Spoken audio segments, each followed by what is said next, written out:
India's Bharatiya Janata Party-led National Democratic Alliance has won the world's largest election. Prime Minister Narendra Modi is set for a third term. But the victory came without a bang. For the BJP, there's a lot to brood over.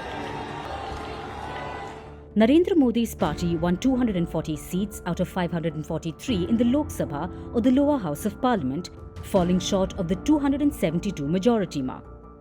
This is a far cry from the 303 and 282 seats it had won in 2019 and 2014 to have a majority of its own. It was also defeated in the crucial Hindi heartland state of Uttar Pradesh. For the first time in a decade, the BJP needs to hold on tight to its allies. Nevertheless, the National Democratic Alliance, which garnered 292 seats, is poised to form the government. So, Modi 3.0 is here. And following are the 6 men Prime Minister Modi needs to stay in power.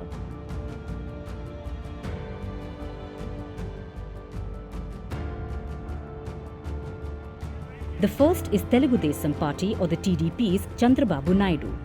The party rejoined the NDA in February this year.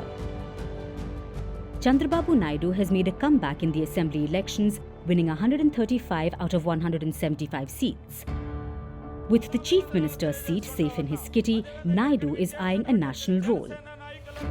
His party has won 16 out of 25 Lok Sabha seats in Andhra Pradesh. Retaining Naidu is critical for Prime Minister Modi. So, for the first time in nearly 2 decades, Chandrababu Naidu is a kingmaker.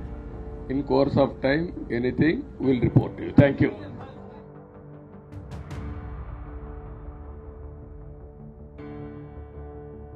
The second is Nitish Kumar, a veteran politician from Bihar who in recent years has infamously been called the king of flip-flops.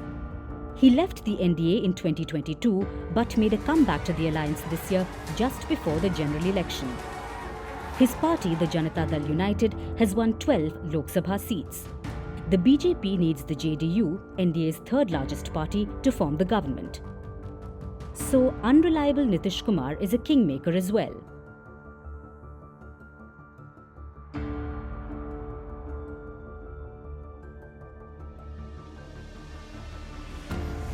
The third is Chirag Paswan, the president of the Lok Janshakti Party Ram Vilas.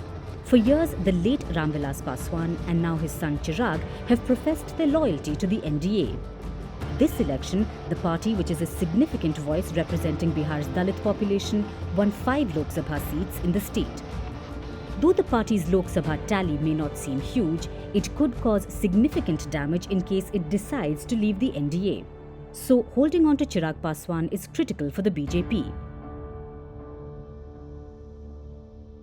The fourth is Eknath Shinde and his faction of the Shiv Sena. The Shiv Sena, a long-time ally of the BJP, split in 2022. The party's historic symbol went with the Eknath Shinde faction. The Shinde faction of the Shiv Sena won only 7 Lok Sabha seats in the state of Maharashtra. Although the party performed poorly in the elections, those 7 seats are crucial for the BJP.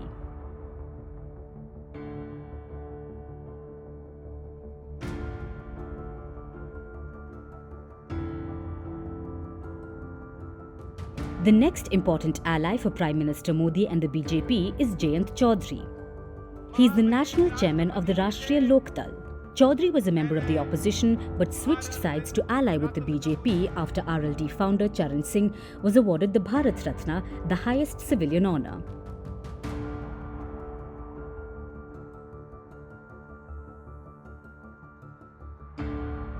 Then there is H.D. Kumaraswamy. He brings to the NDA his 2 seats. The Janata Dal secular leader is a significant player in Karnataka's caste politics. The JDS is currently allied with the BJP, which is the opposition in the state. Kumaraswamy could well sway the way the wind blows, as has been seen in the past. After all, the JDS was a Congress ally in 2019.